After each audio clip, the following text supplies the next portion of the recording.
Well, what? I see you two all the time. You're thick as thieves, you are. He must have said something. Also, Warden, not a word. Because the water I fell into was in farm country, so it was filled with cow urine and, yeah. So we had a toxicologist come out, test it. They had a shower ready for me at all times.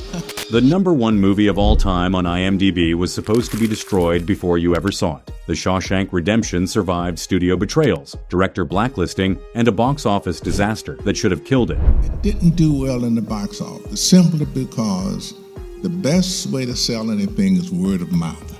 And nobody could really get out past... But here's what nobody's talking about.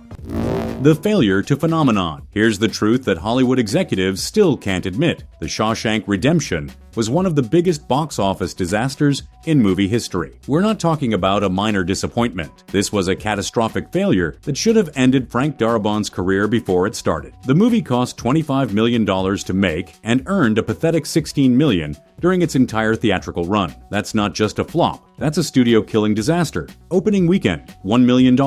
For comparison, that same year, Dumb and Dumber made $16 million in its first 3 days. A Jim Carrey comedy about two idiots outperformed what would become the greatest movie ever made by 1,600%. The competition was brutal. Pulp Fiction was redefining cinema. Forrest Gump was making audiences cry while raking in hundreds of millions. And there was Shawshank, limping along in empty theaters, playing to audiences that literally didn't exist. Morgan Freeman later revealed the brutal truth. If you can't get word across, then it just doesn't do well.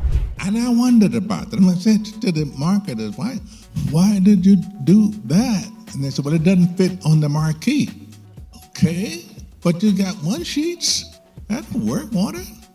The movie had a title people couldn't remember, a story about prison that audiences didn't want to see, and zero star power that could drive ticket sales. But here's where the story gets absolutely insane. Something happened that changed everything, and it had nothing to do with Hollywood marketing or studio executives. It was one man who saved the greatest movie ever made from complete obscurity, Ted Turner. Turner Classic Movies started playing Shawshank on repeat. Not because some focus group told them to, but because Ted Turner personally loved the film. Suddenly, people watching cable TV stumbled across this prison movie they'd never heard of, and something magical happened. Then came VHS. Over 320,000 rental copies shipped across America. People who missed it in theaters were discovering it in video stores. And they weren't just watching it, they were obsessing over it. Word of mouth exploded. Shawshank became the most rented movie of 1995. The Academy noticed 7 Oscar nominations, including Best Picture. The theatrical re-release that followed brought in millions more. International sales skyrocketed. A $16 million disaster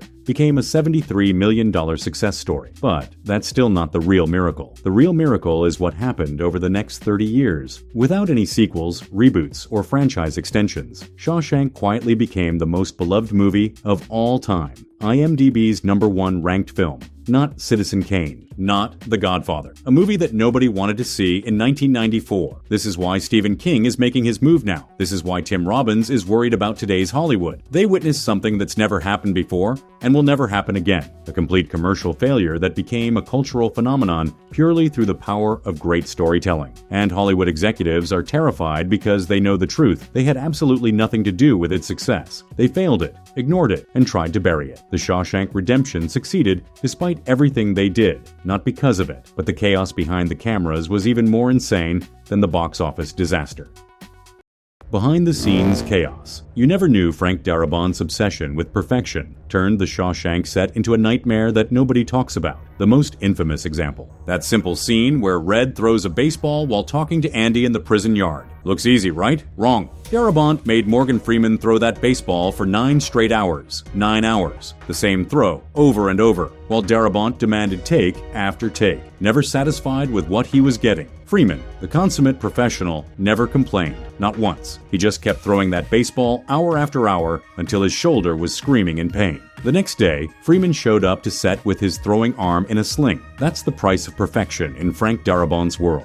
But that wasn't even the craziest thing happening behind the cameras. Darabont was so obsessed with authenticity that he used his own hands for Tim Robbins' close-up shots. Every time you see Andy's hands loading the revolver or carving his name into the cell wall, those are actually the director's hands. Darabont didn't trust anyone else to get the details exactly right. And then there was the sewage scene that nearly killed Tim Robbins. You know that iconic moment where Andy crawls through 500 yards of S-word smelling foulness to escape. They filmed it in a creek that had been dammed up and filled with cow manure to simulate sewage. So it was toxic. And so the water spraying on me was actually cleaning the bacteria off me. What? Yeah, it was awful.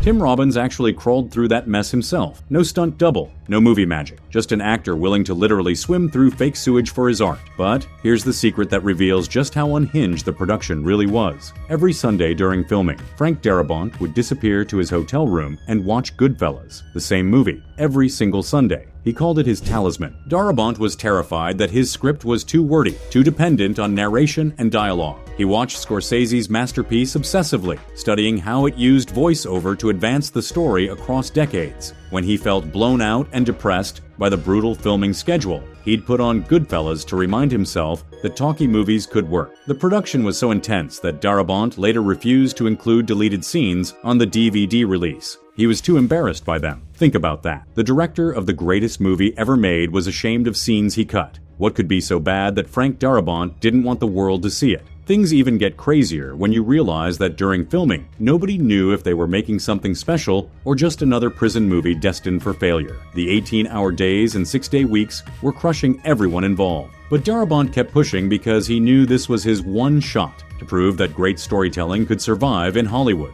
What none of them realized was that their failed movie was about to save a real prison from total destruction. The $1,000 check that changed everything. It all started with what might be the strangest business deal in Hollywood history. Back in 1987, Stephen King had this thing called dollar babies. He'd sell movie rights to his short stories for just $1 to help new filmmakers get started. Frank Darabont was nobody back then, just another wannabe director with big dreams and no connections. But Darabont wasn't interested in the dollar deals. He wanted something bigger, the rights to King's novella, Rita Hayworth and Shawshank Redemption. So he made King an offer that should have been laughed out of the room, $1,000 for the rights to what would become the greatest movie ever made. King said yes. Here's where it gets crazy. Darabont wrote the check. King took it, and then something unprecedented happened. King never cashed it. Not when the script got written. Not when the movie got made. Not even when it started winning awards and making Hollywood millions. Instead, after the film became a critical success, King did something that still gives studio executives nightmares. He had the check framed and mailed it back to Darabont with a note that read, "In case you ever need bail money. Love, Steve." That $1,000 check became the most expensive piece of wall art in cinema history. But King's gesture revealed something darker about Hollywood. He knew exactly how the industry treats artists, and he was making a statement about loyalty that would come back to haunt the studios decades later. Because that same Stephen King, who refused Hollywood's money in 1994, just declared war on Warner Brothers in 2025, and this time, he's not being generous. The identity crisis that almost killed the movie. If you think the box office disaster was bad, the identity crisis that almost destroyed Shawshank before filming even started was even worse. It all began with Stephen King's original title, Rita Hayworth and Shawshank Redemption. Frank Darabont knew immediately this was a problem, a title that long and confusing would kill the movie before audiences even knew what it was about. But the real nightmare started when casting agents began receiving the script. They saw Rita Hayworth in the title and assumed it was a biopic about the 1940s movie star. Darabont's phone started ringing nonstop with actresses and their agents demanding auditions for the Rita Hayworth role. Picture this, Darabont trying to explain over and over that no, this isn't about Rita Hayworth. No, there is no Rita Hayworth character. It's about a poster of Rita Hayworth on a prison wall. The confusion was so widespread that Darabont had to shorten the title just to stop the calls. But things got even crazier when it came to casting Red. In Stephen King's original novella, Red is described as a middle-aged white Irishman with red hair.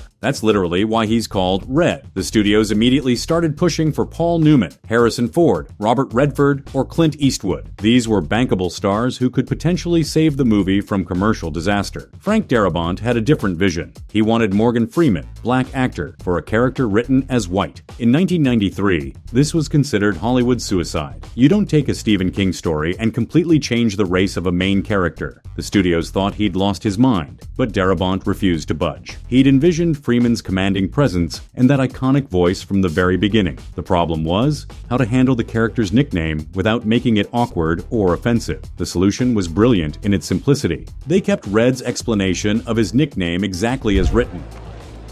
Maybe it's because I'm Irish. But now, with Morgan Freeman delivering the line, it became an ironic joke that audiences loved instead of a literal description. That one decision saved the movie and created one of cinema's greatest partnerships. But it also revealed something darker about Hollywood's mindset. The studios were so focused on playing it safe with white stars that they almost missed the perfect casting choice. However, there's a deeper story behind why Darabont was so determined to get every detail right. The real behind-the-scenes chaos wasn't about casting decisions or title confusion.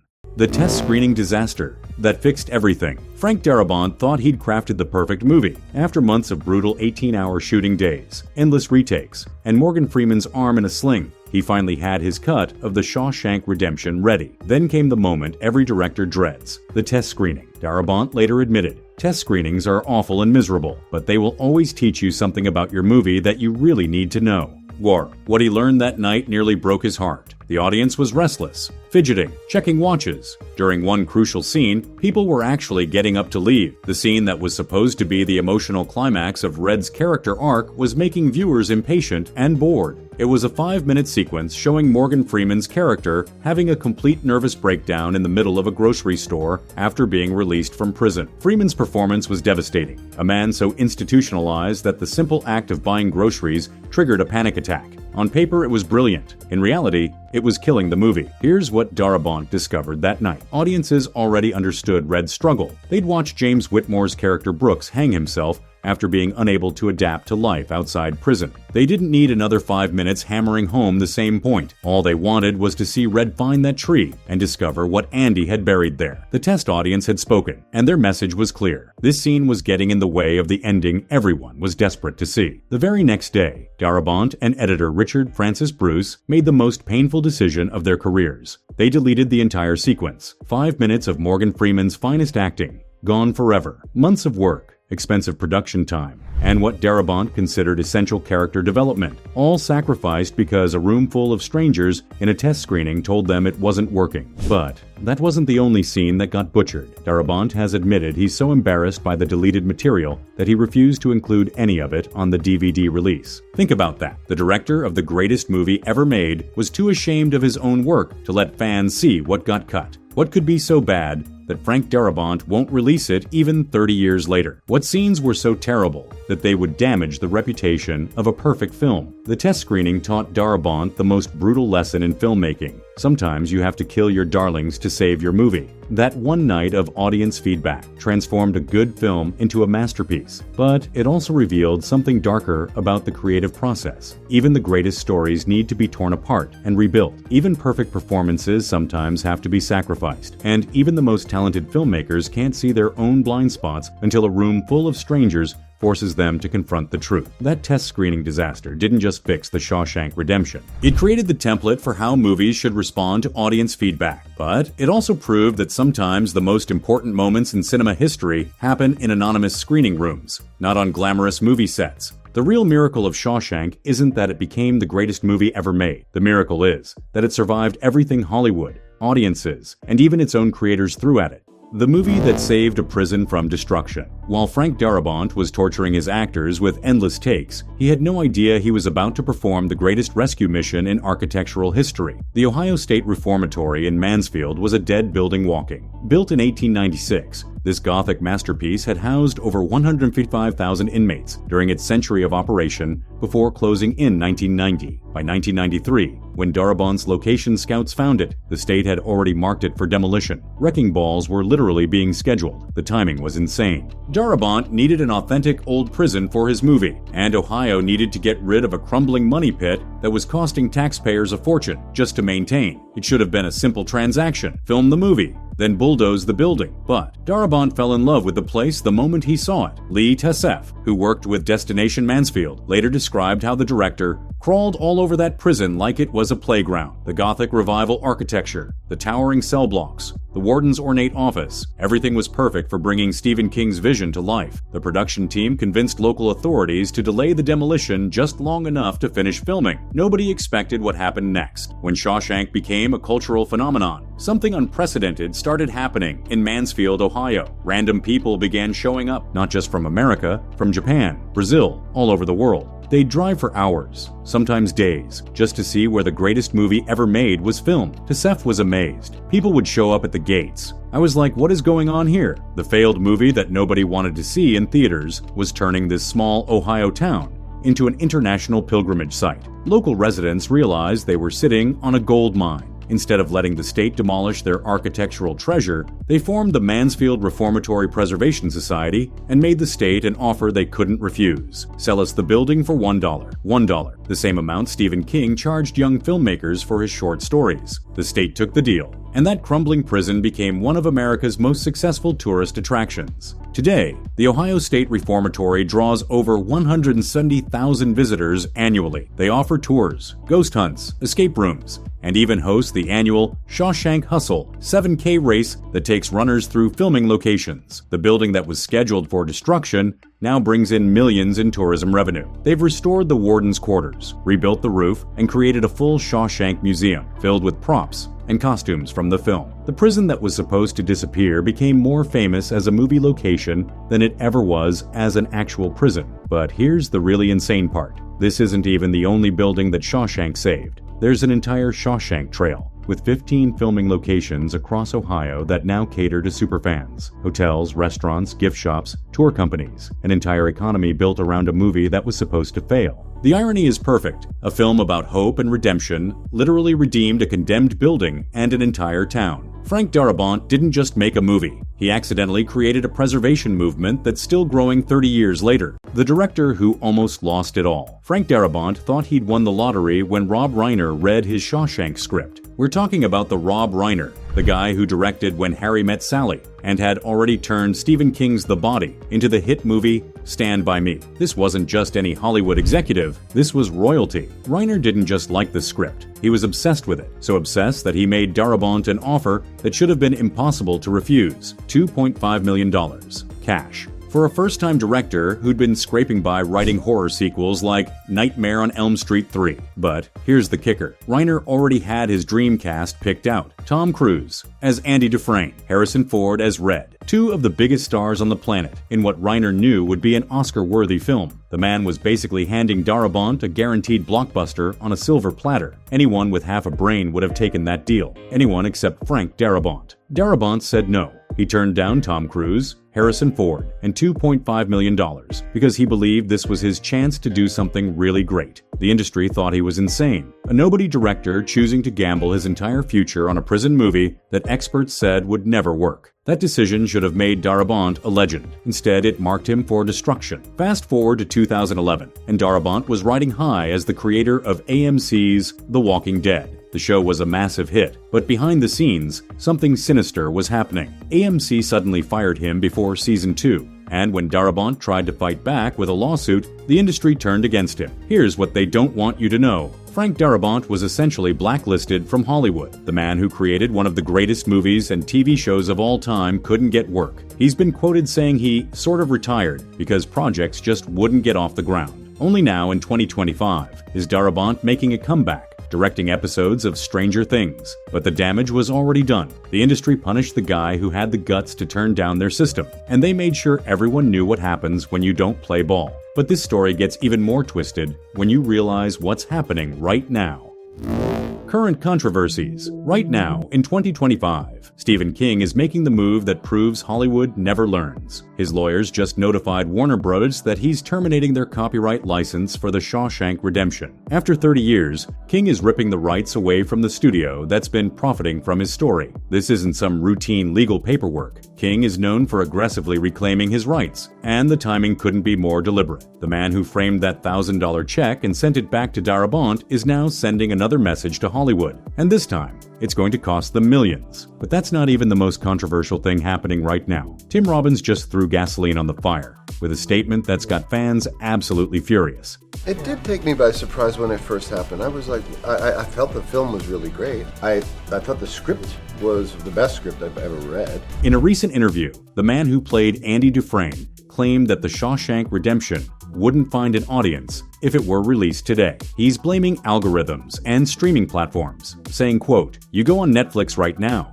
you see what films are coming out, and you tell me that's the future of cinema? We're in big trouble." Robbins is essentially saying his own masterpiece couldn't survive in today's Hollywood. Think about that. The star of the #1 movie of all time believes the industry has become so broken that his film would flop if released now. Meanwhile, social media is exploding with rumors about something called The Shawshank Redemption 2. Fan-made trailers are racking up millions of views, with elaborate plots about Red returning to prison and Andy fighting new corruption. The desperation is real. Fans are so hungry for more Shawshank content that they're creating their own sequels. But here's where it gets really twisted. These aren't just random fan projects. The Shawshank 2 buzz is happening at the exact same time King is pulling the rights away from Warner Brothers. Coincidence? Or is someone testing the waters to see how much demand still exists? Because if King successfully reclaims those rights, he could sell them to the highest bidder. Netflix, Amazon, Apple, they're all sitting on billions and desperate for proven content. A new Shawshank adaptation could trigger the biggest bidding war in streaming history. And speaking of 1994 classics that shocked Hollywood, you won't believe what we discovered about Forrest Gump, the movie that actually beat Shawshank at the box office, but hides secrets that even die-hard fans have never noticed. Click on the video appearing on your screen right now to uncover facts about Tom Hanks's masterpiece. Smash that subscribe button and drop a comment telling us which behind-the-scenes fact shocked you the most.